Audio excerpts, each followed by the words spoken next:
ഓം നമോ ഭഗവതേ വാസുദേവായ. ഓം നമോ ഭഗവതേ വാസുദേവായ.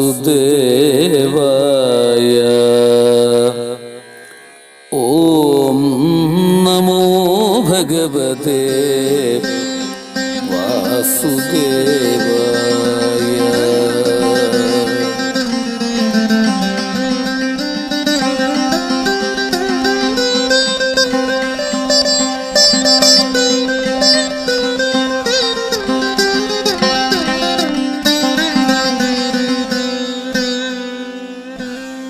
ബാലായ നീലവപുഷേ നവകിങ്കിണീക ജാലാഭിരാമ ജഘനായ ദിഗംബരായ ശാർദൂല ദിവ്യനഖഭൂഷണ ഭൂഷിതായ നന്ദാത്മജായ നവനീതമുഷേ നമസ്തേ.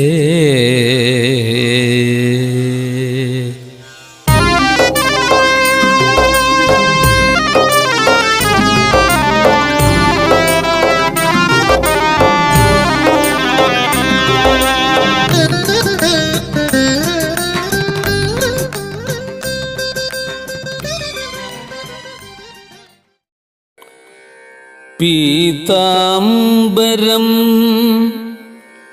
കരവിരാജിതചക്രശംഖകൗമോദഗീ സരസിജം കരുണാസമുദ്രം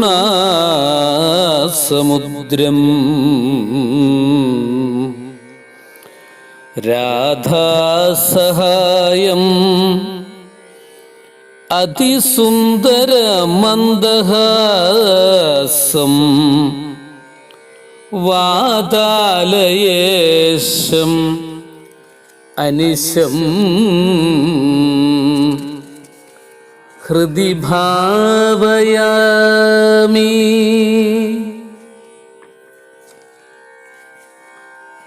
ശ്രീകൃഷ്ണ ഗോവിന്ദ ഹരേ മുരാരേ ഹേ നാഥ നാരായണ വാസുദേവ.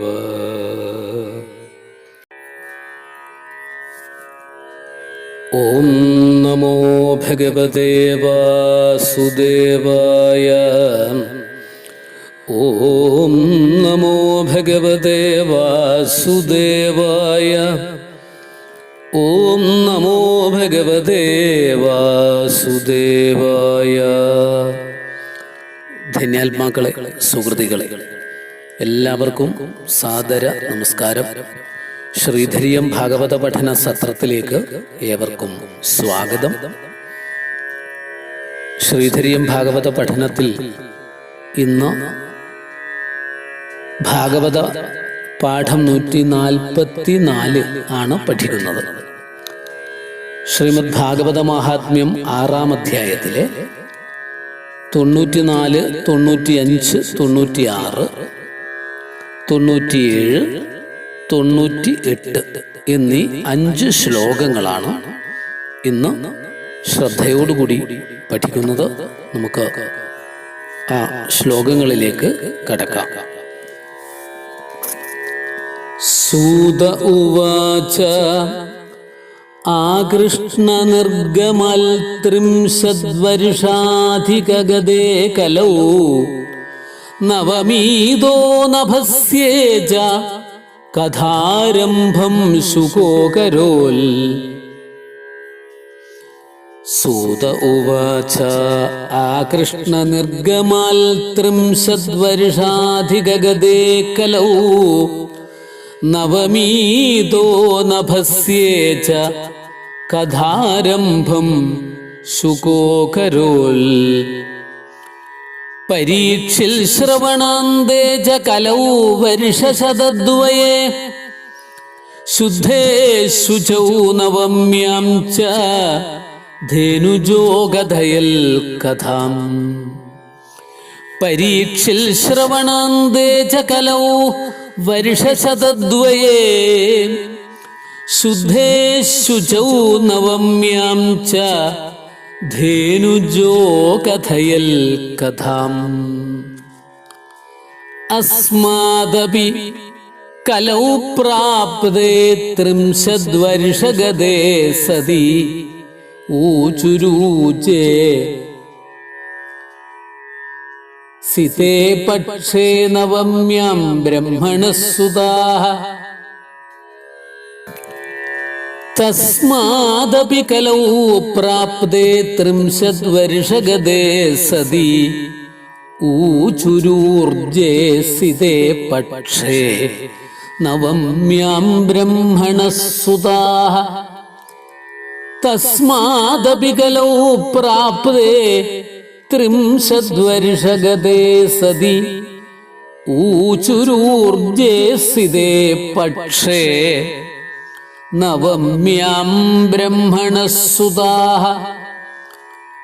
ഇത്യേതത്തേ സമാഖ്യാതം യൽപൃഷ്ടോഹം ത്വയാ നഘ കലൗ ഭാഗവതീ വാർത്താ ഭവരോഗവിനാശിനി.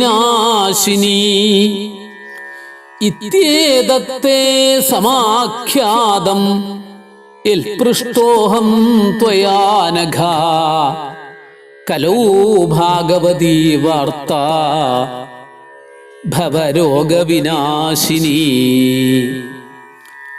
കൃഷ്ണപ്രിയം സകലകൽമഷനാശനം ച മുക്ത്യേകഹേതുമിഹ ഭക്തിവിലാസകാരി. സന്തകഥാനകമിദം പിബദാദരേണ ലോകേ ഹി തീർത്ഥപരിശീലന സേവയാ കിം. കൃഷ്ണപ്രിയം സകലകൽമഷനാശനം ച മുക്ത്യേകഹേതുമിഹ ഭക്തിവിലാസകാരി.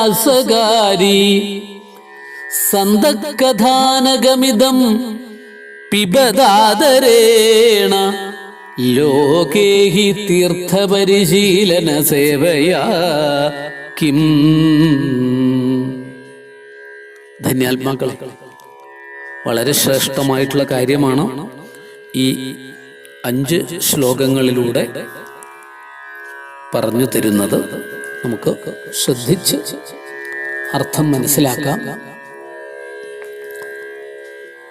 അതായത് സൂത ഉവാച, സൂതൻ പറഞ്ഞു, 94-ാമത്തെ ശ്ലോകം മുതലാണ്. ആകൃഷ്ണ നിർഗമൽ ത്രിംശദ്വർഷാധിഗതേ കലൗ നവമീതോ നഭസ്യേജ കഥാരംഭം ശുകോ കരോൽ. ശുകഃ അകരോൽ ചെയ്തു, ശുകഃ അകരോൽ ശുകൻ ചെയ്തു. ആകൃഷ്ണ നിർഗമാൽ ത്രിംശൽ വർഷാധികഗതേ, അത്രയും വർഷം കഴിഞ്ഞപ്പോൾ നമുക്കതിന്റെ അർത്ഥം നോക്കാം. സൂതൻ പറഞ്ഞു, ശ്രീകൃഷ്ണ ഭഗവാൻ ഭൂമിയിൽ നിന്ന് നിർഗമിച്ച ശേഷം, ആകൃഷ്ണ നിർഗമാൽ ശ്രീകൃഷ്ണ ഭഗവാൻ ഭൂമിയിൽ നിന്ന് പോയതിനു ശേഷം കലിവർഷം, കലിയുഗം 30-ാമതിലാണ് കന്നിമാസത്തിലെ വെളുത്ത നവമി, ശുക്ല നവമി മുതൽ ആ ദിവസം മുതൽക്ക് ശ്രീശുക ബ്രഹ്മഋഷി, ശ്രീശുക മുനി പരീക്ഷത്തിന് വേണ്ടിയിട്ട് സപ്താഹം ഉപദേശിച്ചു കൊടുത്തത് ഗംഗാതീരത്ത് വെച്ച് എന്ന് പറയുകയാണ്. അപ്പോഴ് കലിയുഗത്തില് ആദ്യമായിട്ട് ഭാഗവത സപ്താഹയജ്ഞം നടത്തിയത്, അതായത് കലിയുഗത്തിലല്ല, ആദ്യമായിട്ട് ഭാഗവത സപ്താഹയജ്ഞം നടത്തിയത് കലിയുഗം 30-ലാണ്. ശ്രീകൃഷ്ണ ഭഗവാന്റെ സ്വധാമഗമന ദിവസം മുതലാണ് കലിവർഷം ആരംഭിക്കുന്നത്, കലിയുഗം ആരംഭിക്കുന്നത്. ഇതൊക്കെ മുൻപൊരു അവസരത്തിൽ സൂചിപ്പിച്ചിട്ടുണ്ടായിരുന്നു. ഇന്നത്തെ കണക്കല്ല ഇത്. കലിവർഷം ആരംഭിച്ചിട്ട് 5100-ലധികം വർഷങ്ങളായി ഇപ്പോഴും.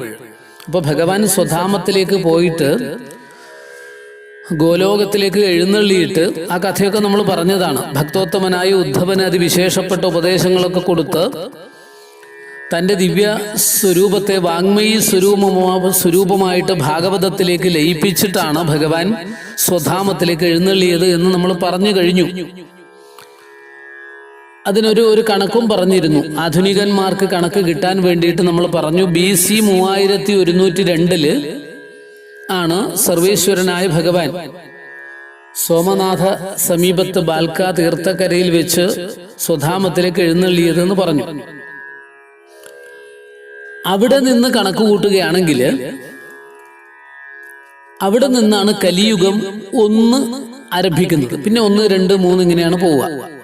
അങ്ങനെ കലിവർഷം 30-ലാണ്, അതായത് കലിയുഗം ആരംഭിച്ചിട്ട് 30-ാമത്തെ ആണ്ടിലാണ്, 30-ാമത്തെ വർഷത്തിലാണ് കന്നി മാസത്തിലെ വെളുത്ത നവമി ദിവസം മുതൽ ശ്രീശുക ബ്രഹ്മർഷി പരീക്ഷത്തിന് സപ്താഹ യജ്ഞം ആയിട്ട് ഭാഗവതം ഉപദേശിച്ചു കൊടുത്തത്. ആദ്യമായിട്ട് ഗംഗയുടെ തീരത്ത് വെച്ച് 7 ദിവസം മാത്രം ആയുസ്സുള്ള ശമീക മഹർഷിയുടെ പുത്രന്റെ, ശൃംഗി എന്ന പുത്രന്റെ ശാപം ഏറ്റുവാങ്ങി 7 ദിവസം മാത്രമേ ആയുസ്സുള്ളൂ എന്ന് മനസ്സിലാക്കിയ പരീക്ഷിത് മഹാരാജാവ് എല്ലാം ഉപേക്ഷിച്ചുകൊണ്ട് ഗംഗയുടെ തീരത്തെത്തുകയും പരിഭ്രമം ലവലേശം പോലുമില്ലാതെ, ഭയം ലവലേശം പോലുമില്ലാതെ, ഏതൊരു കാരണം കൊണ്ടാണോ തനിക്ക് ഇങ്ങനെ ഒരു ദുർഗതി വന്നു ചേർന്നത്, ഇങ്ങനെ ഒരു ബ്രാഹ്മണ ശാപം ഏറ്റെടുക്കേണ്ടി വന്നത്, അതിന് കാരണമായതെല്ലാം ഞാൻ ഉപേക്ഷിക്കുന്നു എന്ന് ധൈര്യസമേതം ഗംഗാദേവിയെ സാക്ഷി നിർത്തിക്കൊണ്ട് പരീക്ഷിത് മഹാരാജാവ് ഗംഗയുടെ തീരത്ത് അങ്ങനെ വന്നിരിക്കുകയും അവിടെ അനേകം ഋഷീശ്വരന്മാരൊക്കെ എത്തിച്ചേർന്ന ആ സഭയിൽ വെച്ച് ആർക്കും ഉത്തരം പറയാൻ സാധിച്ചില്ല പരീക്ഷത്തിന്റെ ചോദ്യത്തിന്. ഈ സമയത്താണ് ശ്രീശുക ബ്രഹ്മർഷി അവിടെ പെട്ടെന്ന് ആവിർഭവിച്ചു. വേദവ്യാസ പുത്രനായ ശ്രീശുക ബ്രഹ്മർഷി അവിടെ എത്തിച്ചേർന്ന് 7 ദിവസങ്ങളിലായിട്ട് പരിഭ്രമിക്കണ്ട പരീക്ഷത്തെ എന്ന് പറഞ്ഞുകൊണ്ട് ഭാഗവത കഥകള് 7 ദിവസം കൊണ്ട് സപ്താഹമായിട്ട് ഉപദേശിച്ചത് എന്ന് പറയുകയാണ്. അടുത്ത ശ്ലോകം 95. പരീക്ഷിൽ ശ്രവണാന്തേ ച കലൗ വർഷശതദ്വയേ ശുദ്ധേ ശുചൗ നവമ്യാം ജധേനുജോ കഥയൽ കഥാം.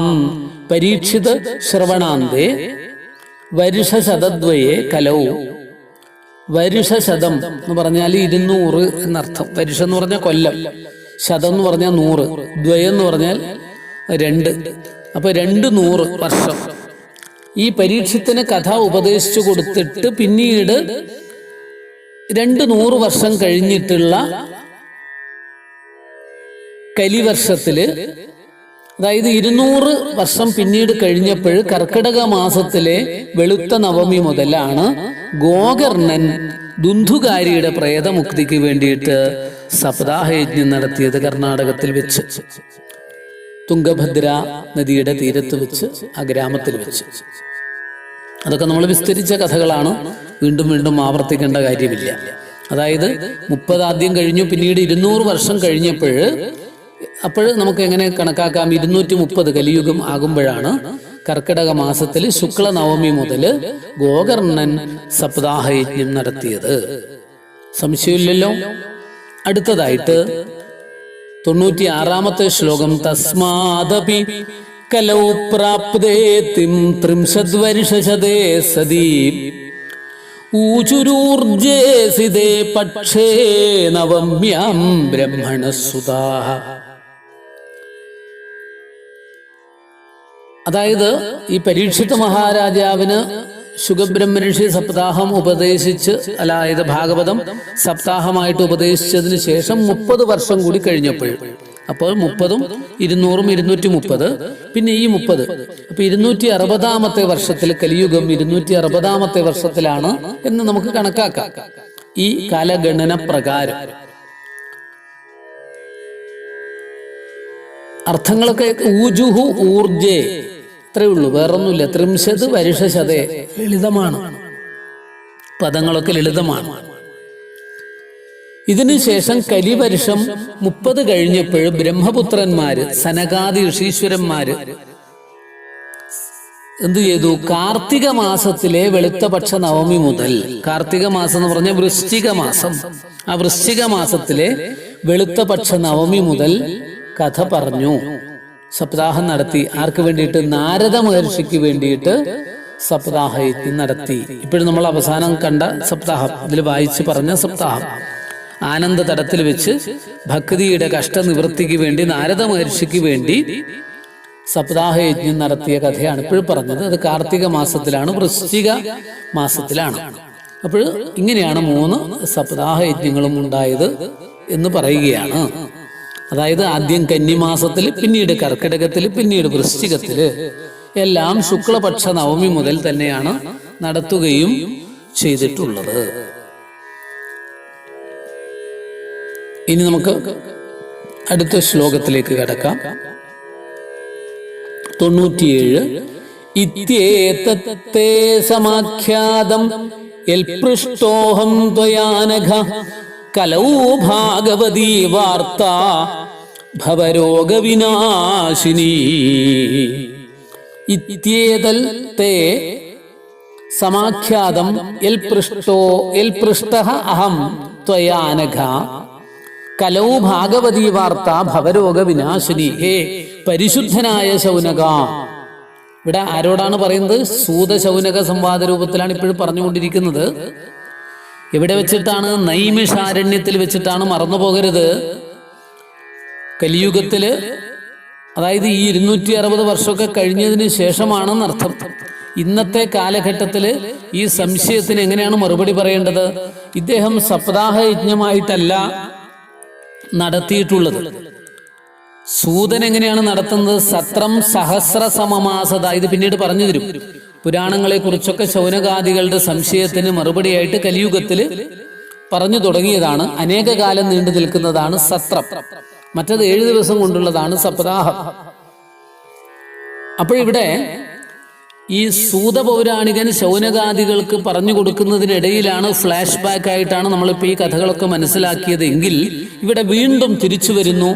സൂതൻ ശൗനകാദികൾക്ക് പറഞ്ഞു കൊടുക്കുന്നു, ഹേ അല്ലയോ പരിശുദ്ധനായ ശൗനക. ഈ ശൗനകൻ എന്ന് പേരായിട്ടുള്ള മഹർഷി, പലർക്കുള്ള സംശയതാണ്.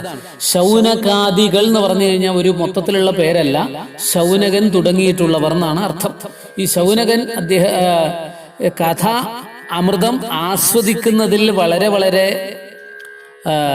കുശലനാണ് അർത്ഥം, സമർത്ഥനാണ്. ഈ കഥ പറഞ്ഞു കഴിഞ്ഞത് കൊണ്ട് കാര്യമില്ല, അത് ആസ്വദിക്കുന്നവർക്കൊരു സാമർഥ്യം ഉണ്ടാവണം.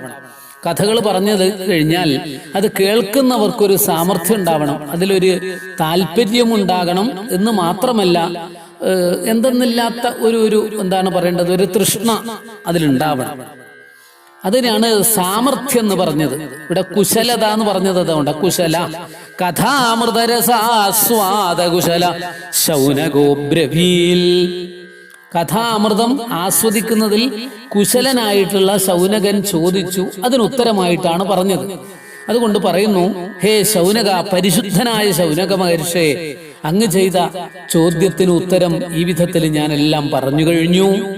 കലിയുഗത്തില് ഭഗവൽ കഥാപ്രസംഗം, ഭഗവാന്റെ ദിവ്യങ്ങളായ കഥകള് കേൾക്കുക എന്നുള്ളത് ഭവരോഗം, സംസാര രോഗത്തെ നശിപ്പിക്കുന്ന സിദ്ധൌഷധമാണ്. എന്താണ് ഈ കലിയുഗത്തിലെ ഏറ്റവും വലിയ സിദ്ധ ഔഷധം? എന്താണ്? ഭഗവാന്റെ കഥകൾ കേൾക്കുക, ഭഗവൽ കഥാപ്രസംഗം കേൾക്കുക. കഥാപ്രസംഗം എന്ന് ഭാഗവതത്തിലാണ് പറഞ്ഞു തരുന്നത്.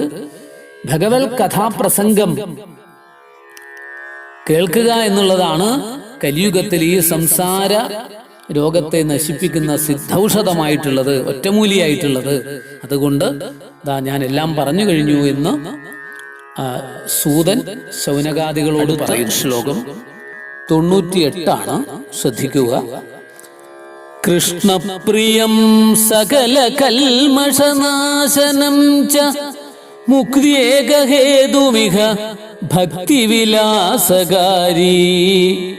സന്തകഥാനകമിദം പിബദാദരേണ ലോകേ ഹി തീർത്ഥ പരിശീലന സേവയാ കിം. കൃഷ്ണപ്രിയം സകല കൽമഷനാശനം ച മുക്തിയൈകഹേതുമിവ മുക്തിയേകഹേതുമിഹ. അങ്ങനെയാണ് കുറച്ച് നന്നായിട്ടുള്ള പാഠം. മുക്തിയേകഹേതുമിഹ ഭക്തിവിലാസകാരി സന്ത കഥാനകമിദം പിബദാദരേണ ലോകേ ഹി തീർത്ഥപരിശീലന സേവയാ കിം. ഹേ സജ്ജനങ്ങളെ, ഈ ഭാഗവത കഥാമൃതത്തെ ആദരപൂർവം ആസ്വദിക്കുവിൻ. ഭക്തിയെ പ്രോജ്വലിപ്പിക്കുന്ന ഈ കഥ മുക്തിക്ക് മുഖ്യ കാരണമാകുന്നു. സകല പാപങ്ങളെയും ഇത് നശിപ്പിക്കും. ശ്രീകൃഷ്ണ പ്രീതിയെ ജനിപ്പിക്കും. ലോകത്തിലെ പല ദുഃഖങ്ങൾക്കും കാരണമായിരിക്കുന്ന അർത്ഥാദികളെ സമ്പാദിക്കുന്നതിനായി നിരന്തരം ചെയ്യുന്ന യത്നത്താൽ എന്ത് ഫലമാണ് ലഭിക്കാനുള്ളത്? അതൊക്കെ നഷ്ടപ്പെടാൻ അധികം സമയം വേണോ? നിസ്സാരങ്ങളായ അർത്ഥാദികളിലുള്ള ചിന്തയെ വെടിഞ്ഞ് ശ്രീമദ് ഭാഗവതത്തെ സാദരം സേവിക്കുവിൻ. ഈ ഭൗതിക ലോകത്തില് എന്തൊക്കെ വിഷമങ്ങളും പ്രയാസങ്ങളും ഉണ്ടെങ്കിലും അതിൽ നിന്നൊക്കെ മോചനം നേടുവാൻ ശ്രീമദ് ഭാഗവതത്തെ ആശ്രയിക്കുക.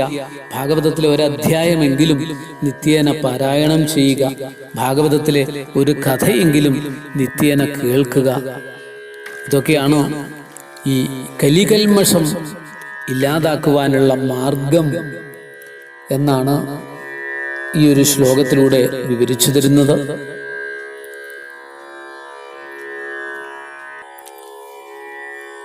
ഏതായാലും കലികാലത്തിൻ്റെ ആക്രമണത്താൽ ക്ഷീണിതയായിരുന്ന ഭക്തിദേവിയെയും ഉറങ്ങിക്കിടന്ന ജ്ഞാനവൈരാഗ്യങ്ങളെയും ഉണർത്തുവാൻ ജ്ഞാനയജ്ഞം ചെയ്യണമെന്നാണ് സനകാദി മഹർഷിമാർ നാരദ മഹർഷിയെ ഉപദേശിക്കുന്നത്.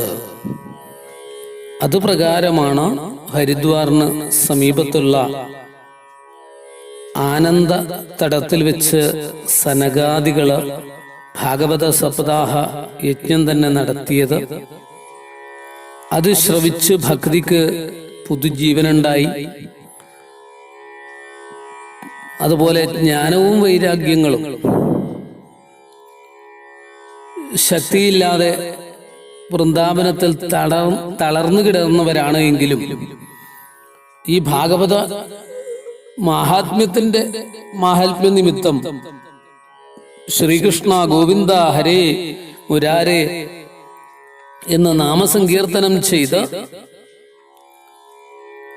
ആത്മാവിന്റെ സകലവിധ ശോകങ്ങളെയും നശിപ്പിച്ച് ഹരിദ്വാറിൽ വെച്ച് ഭാഗവത ശ്രവണം ചെയ്ത് പുഷ്ടിപ്പെട്ട് സർവോപരി ഭക്തിയും ജ്ഞാനവും വൈരാഗ്യവും ഭാഗവതത്തെ ആശ്രയിക്കുന്ന ഭക്തന്മാരുടെ ഹൃദയത്തിൽ കളിയാടുവാനുള്ള ഒരവസരമുണ്ടായി. ഇതിൽ നിന്നും ഭാഗവതം അത്രയും ശ്രേഷ്ഠമാണ്. ആത്മാവിന്റെ സകലവിധ ശോകങ്ങളെയും നശിപ്പിക്കുന്ന പുണ്യഗ്രന്ഥമാണ് ഭാഗവതം എന്ന് തെളിയിച്ചു കഴിഞ്ഞു. ഇതം ഭാഗവതം നാമ പുരാണം ബ്രഹ്മസംഹിതം എന്ന് ഭാഗവതത്തിൽ തന്നെ പറയുന്നത് നമുക്ക് മനസ്സിൽ ഉറപ്പിക്കാം.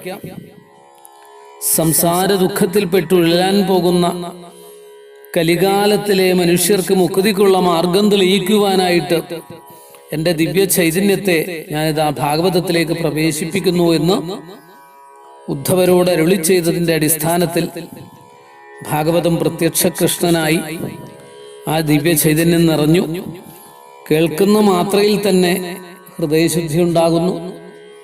അത്രയും ശ്രേഷ്ഠമായിട്ടുള്ള ഭാഗവതത്തിലെ ശ്ലോകമോ ശ്ലോകത്തിൻ്റെ പകുതിയോ അതിൻ്റെ പകുതിയോ ഒക്കെ നിത്യം പഠിക്കുന്നവർക്ക് സകലവിധത്തിലുള്ള അനുഗ്രഹങ്ങളും ചൊരിയുന്ന ഭാഗവതത്തെ നമുക്കും ഇതാ ആശ്രയിക്കാൻ സാധിച്ചിരിക്കുന്നു.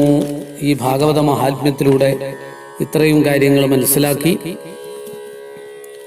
ഇനി നമ്മുടെ മലയാള പരിഭാഷയിലേക്ക് നമുക്ക് കടക്കാം. ഭഗവാന്റെ അനുഗ്രഹം ഉണ്ടാവട്ടെ.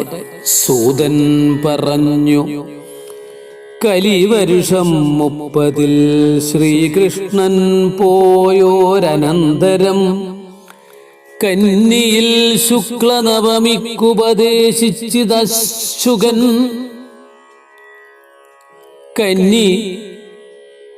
കലിവർഷം 30 ശ്രീകൃഷ്ണൻ പോയോരനന്തരം കന്നിയിൽ ശുക്ലനവമിക്ക് ഉപദേശിച്ചിതശുകൻ. കലിവർഷം 200 കൂടി തീർന്നൊരു വേളയിൽ ശുചിയിൽ ശുക്ലനവമിക്കോതി ധേനുജനീ കഥ. കലിവർഷം 200 കൂടി തീർന്നൊരു വേളയിൽ ശുചിയിൽ ശുക്ലനവമിക്കോതി ധേനുജനീ കഥ. വീണ്ടും 30 തീർന്ന വൃശ്ചികത്തിൽ ദ്വിജോത്തമ ശുക്ലപക്ഷത്തിൽ നവമിക്കോതിനാർ സനകാദികൾ. വീണ്ടും 30 തീർന്ന വൃശ്ചികത്തിൽ ദ്വിജോത്തമ ശുക്ലപക്ഷത്തിൽ നവമിക്കോതിനാർ സനകാദികൾ. പുണ്യാത്മൻ നിൻ ശങ്കയെല്ലാം തീർത്തേൻ ഭാഗവതം കഥ. കീർത്തിപ്പതത്രേ കലിയിൽ ഭവരോഗശമൗഷധം. പുണ്യാത്മൻ നിൻ ശങ്കയെല്ലാം തീർത്തേൻ ഭാഗവതം കഥ. കീർത്തിപ്പതത്രേ കലിയിൽ ഭവരോഗശമൗഷധം. മോക്ഷൈകഹേതു ഹരിഭക്തിതമാശു സർവപാപാപഹം കഥയിതാദരപൂർവമെന്നും സത്തുക്കളെ നുകരുവിൻ ഹിതമേകിടാത്തൊരന്യാർത്ഥ ചിന്ത വഴിയന്തിഹ നേടുവാനാം.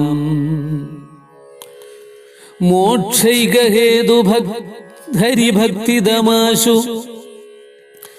സർവപാപാഹരം സർവപാപാപഹം കഥയിതാദരപൂർവമെന്നും സത്തുക്കളെ നുകരുവിൻ ഹിതമേകിടാത്തൊരന്യാർത്ഥ ചിന്ത വഴി എന്തിഹ നേടുവാനാം. ശ്രീഹരേ നാരായണ നാരായണ നാരായണ.